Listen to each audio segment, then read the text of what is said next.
5 ایسی چیزیں ہیں جو اسی زمانے میں ہوں گی اور امام کے ظہور کے بعد ہی وہ خوشحالی کا عنوان بنے گی. سب سے پہلا عنوان ادب اور احترام کے اعتبار سے بھی میں نے اسے ترتیب میں پہلا قرار دیا ہے. زمین شرک اور کفر سے خالی ہو جائے گی.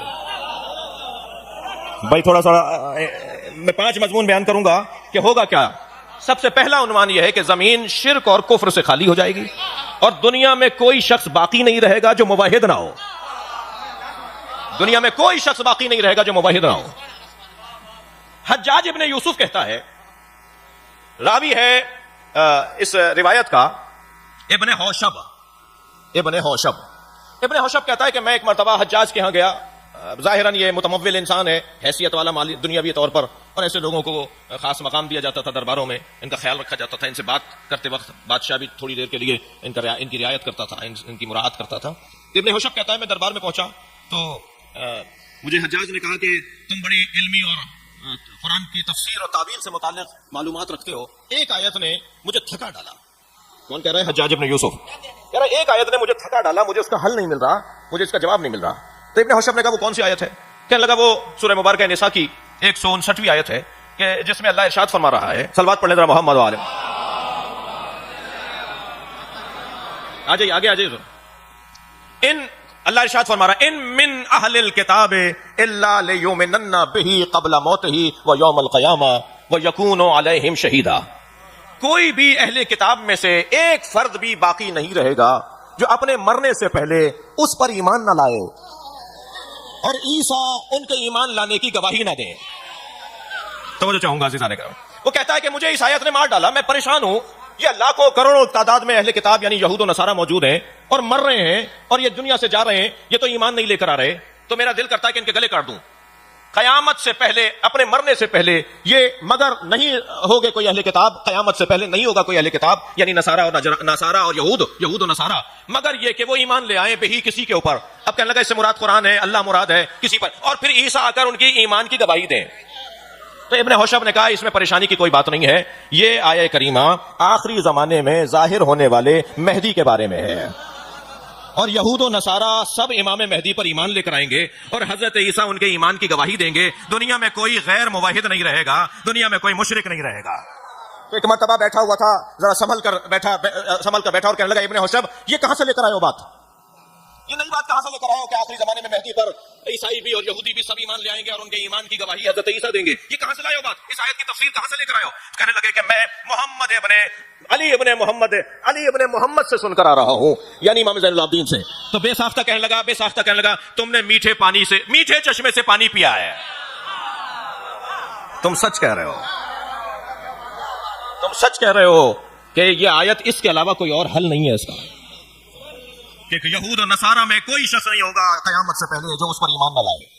یعنی ساری یہ دنیا، پہلا نتیجہ خوشحالی کا، ساری یہ کائنات موحد ہو جائے گی، کوئی مشرک نہیں رہے گا.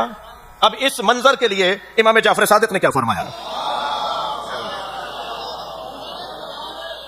حضرت فرماتے حتی لا یکون الشرک علی ظہر الارض ولا یبقى فی الارض معبود دون اللہ من صنم ووثن.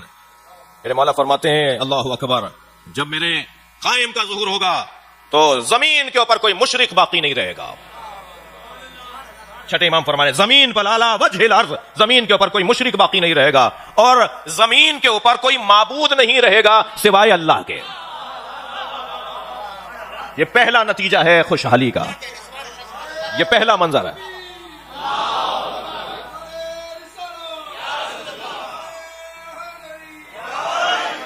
ہو جائے اللہم صلی علی محمد.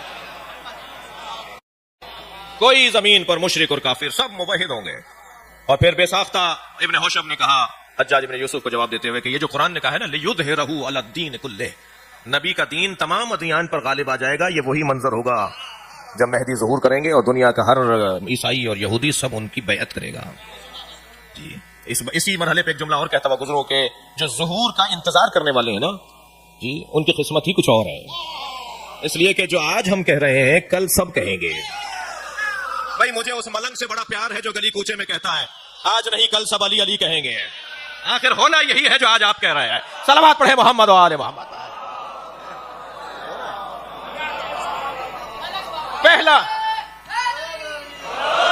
دوسری خوشحالی کیا ہوگی, دوسرا کیا منظر بنے گا اس وقت میں.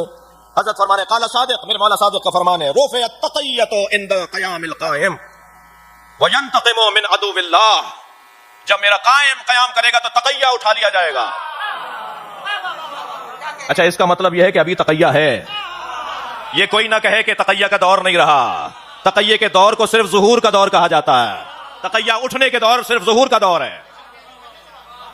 یہ آج کا بعض اوقات ہمارے بچے کہہ رہے ہوتے ہیں آج تقیہ کا دور نہیں ہے. کون کہہ رہا ہے یہ تقیہ کا دور نہیں ہے؟ اپنی پسند سے تو ہم دین نہیں چلائیں گے بھائی. اپنی پسند کو تو ویسے دین کہتے بھی نہیں ہے, دین تو اللہ کی پسند کو کہا جاتا ہے. تقیہ اس دور کے اندر جی. اچھا, بحث تقیہ کی نہیں ہے لیکن صرف ایک جملہ کہتا ہوا گزر رہا ہوں. تقیہ, اہل دقت بیٹھے, اہل ادب بیٹھے ہوئے ہیں, الفاظ پر غور اور توجہ دینے والے تشریف فرما ہے جی. تقیہ استعداد مخاطب کا موضوع نہیں ہے کہ میں ڈر رہا ہوں اس لیے نہیں بول رہا. موضوع ہی نہیں ہے مخاطب کا. تقیہ استعداد مخاطب کا موضوع ہے. سامنے والا اس قابل نہیں ہے کہ حق بات بتائی جائے, اسے تقیہ کہا جاتا ہے. صلوات پڑھے محمد و آل محمد پر.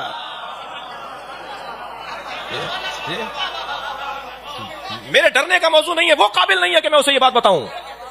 اللہ اکبر.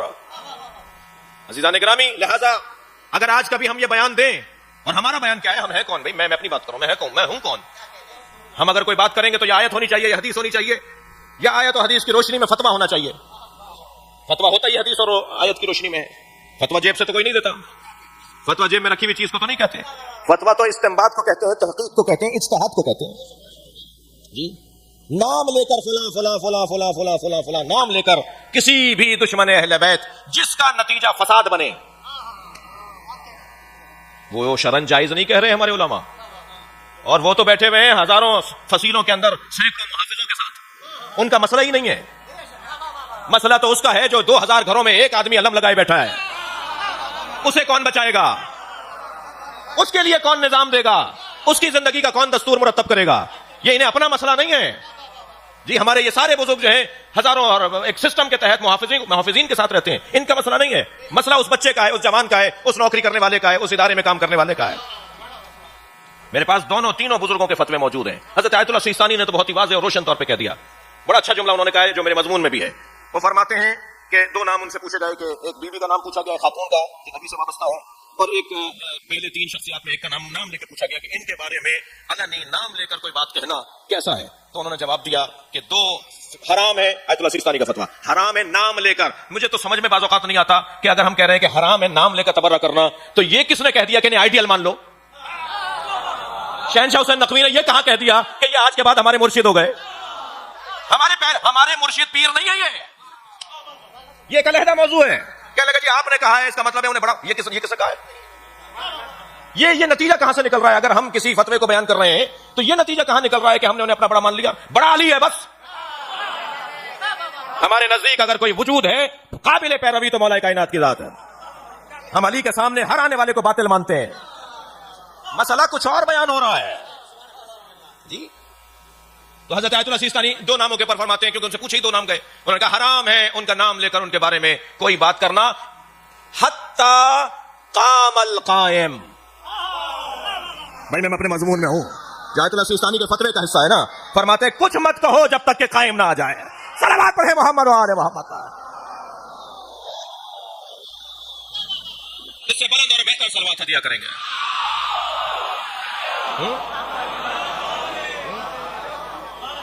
میرے مولا صادق فرمانے تقیہ اس وقت اٹھا لیا جائے گا جب حضرت آ جائیں گے. تب تو حضرت بتائیں گے نا ہمیں کیا کرنا ہے.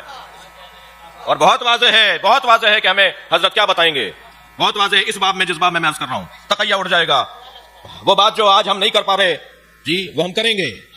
یہ دوسرا نتیجہ ہے حضرت کے ظہور کا, ماحول کی تبدیلی کا. آج گھٹے میں ہے نا, آج گھٹے میں بہت سارے ماحول میں, ہم گھٹے ہوئے ماحول میں. وہ گھٹے میں خوشحالی تو گھٹے ہوئے ماحول کو نہیں کہتے, گھٹن سے نکلنے کو خوشحالی کہتے ہیں نا. جب حضرت آئیں گے تو گھٹن سے نکل جائیں گے. یہ دوسرا نتیجہ ہے. اور تیسرا نتیجہ سنیں, فرماتے ہیں کہ عقل, وہ عقل نظری ہو یا عقل عملی ہو. عقل کی 2 قسمیں ہیں, ایک عقل عملی ہے, ایک عقل نظری ہے. اچھی رائے دینا, عقل مندانہ بات کرنا, یہ عقل نظری ہے. اور اچھا قدم اٹھانا, یہ عقل فعلی اور عملی ہے. کوئی ایک اچھا قدم اٹھائے, اس کے قدم اٹھانے پر لوگ تعریف کریں, یا وہ ماحول کے لیے اور وہ ضرورت کا حصہ ہو تو کہا جائے گا یہ عقل عملی والا شخص ہے. جی عقل عملی والا شخص ہے. اور عقل نظری اچھا خیال اچھے تصور. عقل عملی ہو یا نظری ہو, عقل کی کیفیت کیا ہو جائے گی؟ حضرت فرما رہے ہیں کہ یہ ایسے کمال پر پہنچے گی کہ تاریخ بشریت میں اتنی عقل نے کام کیا ہی نہیں ہوگا. 3 یا 4% عقل اگر استعمال ہو تو ارسطو بنتا ہے, سقراط بنتا ہے, ملا ہادی سبزواری بنتے ہیں, بڑے بڑے نابغہ روزگار بنتے ہیں. جب وہ 4% اپنی عقل کو استعمال کر رہے ہوں, جب حضرت ظہور فرمائیں گے تو 100% عقل کام کرے گی. 100% عقل کام کرے گی. خوشحالی کا عالم یہ ہوگا. اب وہ حدیث کا جملہ دیکھیں جو امام فرما رہے ہیں, فرماتے ہیں اذا قام قائمنا اذهب الله عن شيئتنا الآهة وجعل قلوبهم كدبر الحديد وجعل قوة الرجل منهم قوة 40 رجلا ويكونون حكام عرض. جب ہمارا قائم قیام کرے گا تو ہمارے شیعوں میں 4 صفتیں ایجاد ہو جائیں گی. چاریں یہ بات کروں میں, جب حضرت ظہور فرمائیں گے, سرکار فرما رہے ہمارے شیعوں میں پھر 4 صفتیں ایجاد ہو جائیں گی. سب سے پہلی صفت ہمارے شیعوں میں یہ ایجاد ہوگی کہ ہمارے شیعوں میں کوئی غیر عاقل نہیں رہے گا. کوئی نہیں رہے گا جس کی عقل کام نہ کرتی ہو, جو عقل مند نہ ہو, جو ذہین نہ ہو, جو ہوشیار نہ ہو. سب سے پہلی صفت ہمارے شیعوں میں یہ آئے گی. فرماتے ہیں وجعل قلوبہم کدبر الحدید. اور دوسری صفت ہمارے شیعوں میں یہ آئے گی کہ ان کے جو دل ہیں نا وہ لوہے کی طرح سخت ہو جائیں گے, کسی سے ڈریں گے نہیں. جرت پیدا ہو جائے گی ان کے اندر ایک خاص توانائی ایجاد ہو جائے گی. وجعل قوت الرجل منہم قوت 40 رجالا. 40 مردوں والی طاقت ایک مرد میں آ جائے گی. خوشحالی دیکھ رہے ہیں نا آپ, 40 انسانوں والی توانائی, 40 انسانوں والی قوت ایک شخص میں آ جائے گی. وَيَكُونُونَ حُكَّامُ الْأَرْضِ. اور یہ ہمارے شیعہ پوری زمین پر حکومت کریں گے. ساری زمین ان کی ہوگی, پھر یہ پوری زمین پر حکومت کریں گے. یہ تیسرا نتیجہ ہے اس خوشحالی کا, یہ تیسرا منظر ہے اس خوشحالی کا. چوتھا سنیں گے عزیزان گرامی, صنعت اور ٹیکنالوجی اور جدت اپنا ماضی بھلا بیٹھے گی. اتنی جدت ہو جائے گی کہ حضرت فرما رہے ہیں, اب حضرت کے جملے میں سنا دیتا ہوں. حضرت کیا فرما رہے ہیں؟ حضرت فرما رہے ہیں اِنَّ قَائِمَنَا اِذَا قَامَ. جب ہمارا قائم قیام کرے گا, آئے گا, مد اللہ شیعتنا, اللہ ہمارے شیعوں کو وہ توانائی عطا کرے گا. فی اسماعہم, ان کی سماعت میں, فی ابصارہم, ان کی آنکھوں میں, ان کی آنکھوں میں وہ توانائی عطا کرے گا. حتی لا یکون بینہم و بین القائم, یہاں تک کہ ان کے اور قائم کے درمیان کوئی نہیں ہوگا واسطہ بننے والا, مگر وہ دنیا کے اس کونے میں بیٹھے ہوئے قائم کو دیکھ رہے ہوں گے, اور قائم جب ان سے بات کرے گا تو قائم کی بات کو وہ سنیں گے. صلوات پڑھیں محمد و آل محمد.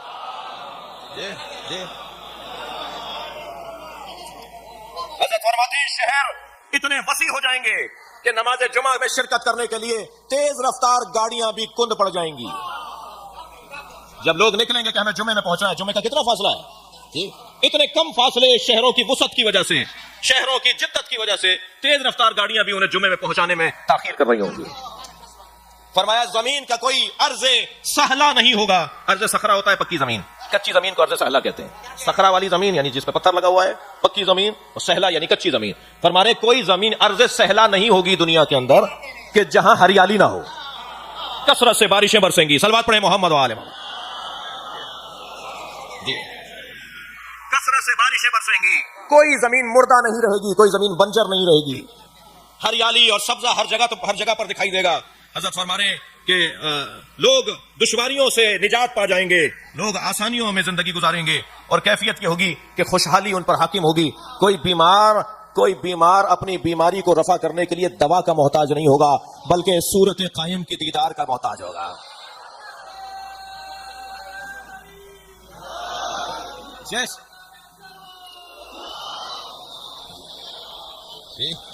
جب حضرت کے چہرے کو دیکھے گا تو بیمار شفا یاب ہو جائے گا.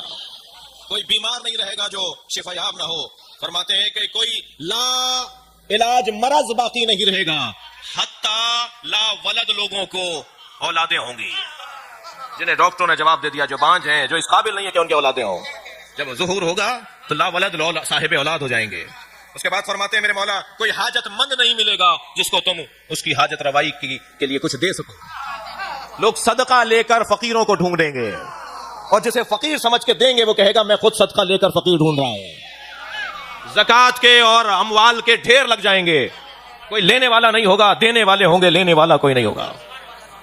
یہ خوشحالی کا زمانہ ہوگا. فرماتے ہیں بوڑھے جوان ہو جائیں گے، جوانوں کی توانائیوں میں اضافہ ہو جائے گا، ضعف اور کمزوریاں برطرف ہو جائیں گی، اور فرماتے ہیں کہ بد شکل خوبصورت اور حسین ہو جائے گا.